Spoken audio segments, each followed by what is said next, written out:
సంతోష్ గారు ఇప్పుడు 10,500కే చాలా మంచి ల్యాండ్ చెప్పారంటే, నయా హైటెక్ సిటీగా మారబోతుందంటే చాలా మందికి తెలియకపోవచ్చు. నిజంగా ఇప్పుడు ఈ గచ్చిబౌలి ఇవన్నీ ఏవైతే ఉన్నాయో, అప్పట్లో సిటీకి దూరం ఉన్నట్టే ఇప్పుడైతే చెప్పలేం మనం. సో, మరి ఇప్పుడు నేను చెప్పినటువంటి ఈ ప్రైస్‌కి మీరు ఎక్కడిస్తున్నారు? సో, ఫస్ట్ ఆఫ్ ఆల్ అసలు దాంట్లో ఏమేమి డెవలప్‌మెంట్స్ ఉన్నాయంటారు? ఇప్పుడు మనం డిస్కస్ చేస్తున్న ప్రాజెక్ట్ పేరు మిరాయి ఫార్మ్స్ అండి. ఇది మొత్తం 100 acres mega gated community farm land project. ఇది మనకు నగరికుంట అనే విలేజ్‌కి ఆనుకొని అంటే షాబాద్ దగ్గరలో ఎగ్జిస్టింగ్ ఒక 40 ఫీట్ రోడ్ ఉంది. ప్రపోజ్డ్ 100 ఫీట్ రోడ్‌కి ఆనుకున్నటువంటి mega gated community project. So, ఇది మేజర్‌గా ఏంటంటే మనకు మన సైట్‌లో నిల్చొని చూస్తే ఇంచుమించు ఒక 5 మినిట్ జర్నీలో మనకు హైదరాబాద్, చందనవాలి, సీతారాంపూర్ అనే మేజర్ గ్రామ పంచాయతీలో కొత్తగా ప్రపోజ్ అయినటువంటి ఐటీ ఇండస్ట్రీ పార్క్ దగ్గరలో ఉన్నటువంటి కాబోయే రెసిడెన్షియల్ ప్రాజెక్ట్ అని చెప్పొచ్చు. రాబోయే రోజుల్లో ఫుల్లీ డెవలప్డ్ కాబోతున్నటువంటి రెసిడెన్షియల్ ప్రాజెక్ట్ అని చెప్పొచ్చు. సో, మరి ఇందులో మనము ప్లాట్ తీసుకున్న వాళ్ళకి బెనిఫిట్స్ ఏమేమి ఉంటాయంటారు? సో, మేజర్‌గా చాలామంది ల్యాండ్ అనేది పిల్లల భవిష్యత్తు కోసం మనీ మల్టిప్లై అవ్వడం కోసమే ఇన్వెస్ట్‌మెంట్ చేస్తుంటారు. సో, జనరల్‌గా మనీ అనేది 2 టైప్ ఆఫ్ ఎర్నింగ్స్ ఉంటది. ఒకటేమో మెన్ ఎట్ వర్క్, రెండోదేమో మనీ ఎట్ వర్క్. ఒక వ్యక్తి తను ఉదయం నుంచి సాయంత్రం వరకు సంవత్సరం అంతా పనిచేస్తే వచ్చే 10,00,000, 20,00,000 ఇన్‌కమ్ ఒకటైతే, తను ఒక 15,00,000, 20,00,000 ఇన్వెస్ట్‌మెంట్ చేసి ఒక 2, 3 ఇయర్స్ వరకు మనం హోల్డ్ చేస్తే ల్యాండ్ పైన, సపోజ్ మనం సంవత్సరానికి 20,00,000 సంపాదిస్తాం అనుకోండి. ఒక 2 ఇయర్స్ వరకు మనం సంపాదించి 40,00,000 దాంట్లో సగం ఖర్చు పెట్టి, సగం సేవ్ చేసినా 20,00,000 మనకు ప్రాఫిట్ ఉంటుంది. సో, అదే మాదిరి 20,00,000తో మనం ప్లాట్ కొన్నాము. 2 ఇయర్స్ తర్వాత డబుల్ అయిందనుకోండి. అంటే మన ల్యాండ్ కూడా మన కోసం 20,00,000 సంపాదించినట్టే. అంటే ఒక వ్యక్తి తను రాత్రింబవళ్ళు 2 సంవత్సరాలు పనిచేసి సంపాదిస్తే ఎంత లాభం వస్తుందో, ఒక 20,00,000 తను ల్యాండ్ ఇన్వెస్ట్‌మెంట్ చేస్తే తనతో పాటు సమానంగా తన డబ్బులు పనిచేస్తున్నాయి. దీన్నే మెన్ ఎట్ వర్క్ లేదా మనీ ఎట్ వర్క్ అనే ప్రిన్సిపల్ అంటారు.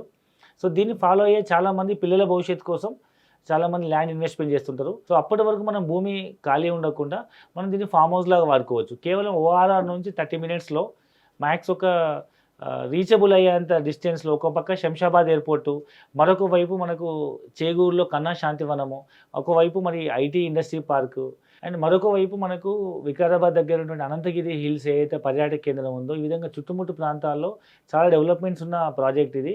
అండ్ రీసెంట్‌గా రేవంత్ రెడ్డి గారు మన దగ్గరలో ఒక 5 మినిట్ జర్నీలో ఉన్నటువంటి కన్నా శాంతివనంలో ఇంచుమించు 200 ఎకరాల్లో ఎయిమ్స్ మెడికల్ కాలేజ్ కూడా మనం ప్రపోజ్ చేయడం జరిగింది.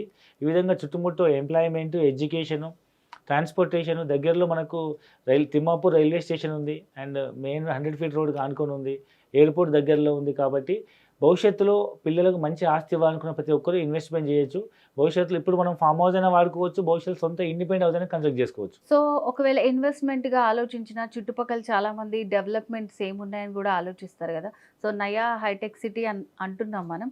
సో, అంతగా డెవలప్‌మెంట్స్ ఏం రాబోతున్నాయంటారు? సో, ఒకప్పుడు మనకు హైటెక్ సిటీ గచ్చిబౌలి ప్రపోజ్ అయినప్పుడు చాలామంది చాలా చిన్న ఇండస్ట్రీ పార్క్ ఇది. కంప్యూటర్లు అన్నం పెడతాయా, వ్యవసాయాన్ని పక్కకు పెట్టి, ఇండస్ట్రీని పక్కకు పెట్టి ఐటీ ఇండస్ట్రీ డెవలప్ చేస్తున్నారు చాలామంది. అప్పుడు చంద్రబాబు గారు హైటెక్ సిటీ ప్రపోజ్ చేసినప్పుడు ఆయన అప్పుడు విజన్ 2020 స్వర్ణాంధ్రప్రదేశ్ అంటే చాలామంది నవ్వుకున్నారు. మనం 2000 ఇయర్‌లో ఉన్నాము. 2020గా లేము. ఇవాళ మనం 2020లో ఉన్నాం. మనం చూడొచ్చు అసలు ఎంత డెవలప్‌మెంట్ అయిందో. ప్రపంచానికే మనం ఐటీ ఎక్స్‌పోర్ట్ రంగంలో హైదరాబాద్ టాప్‌లో ఉంది. సో, హైటెక్ సిటీ నుంచి మొదలుకొని గచ్చిబౌలి, నార్సింగి, కోకాపేట వరకు మొత్తం ఫుల్ ఎక్స్‌పాండ్ అయిపోయింది. దాని తర్వాత ఎక్స్‌పాండ్ చేసే అవకాశం లేదు. ఎందుకంటే కోకాపేట తర్వాత మనకు 2 చెరువులు ఉన్నాయి. ఉస్మాన్ సాగర్ అండ్ గండిపేట చెరువు.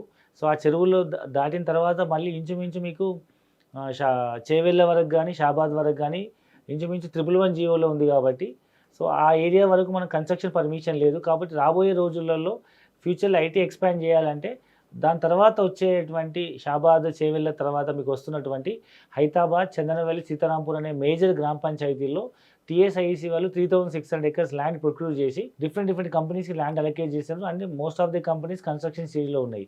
అందులో ముఖ్యంగా ఐటీ చూస్తే మీరు అమెజాన్ డేటా సెంటరు, మైక్రోసాఫ్ట్, తర్వాత మీకు వెల్స్పన్ చాలా కంపెనీస్ ఉన్నాయి. అండ్ లక్షలాది ఉద్యోగాలు రాబోతున్నాయి కాబట్టి మనం ఒక మాటలో చెప్పాలంటే నయా హైటెక్ సిటీ అని చెప్పొచ్చు.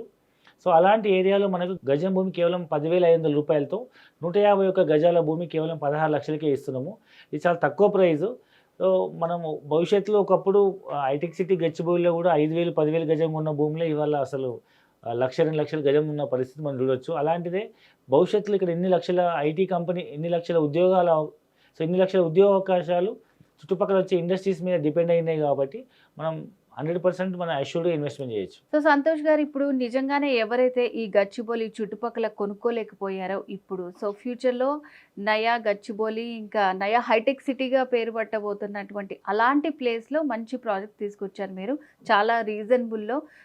చాలామంది ఏంటంటే రోడ్స్ కానీ ట్రాన్స్పోర్టేషన్ ఇలాంటివి అండ్ పిల్లల ఎడ్యుకేషన్కి ఉన్నవే ప్రిఫర్ చేస్తారు. సో ఫ్యూచర్లో అది ఎలా ఉండబోతుంది ఏంటి అని కూడా చాలా బాగా ఎక్స్ప్లెయిన్ చేశారండి. Thank you so much. Thank you very much.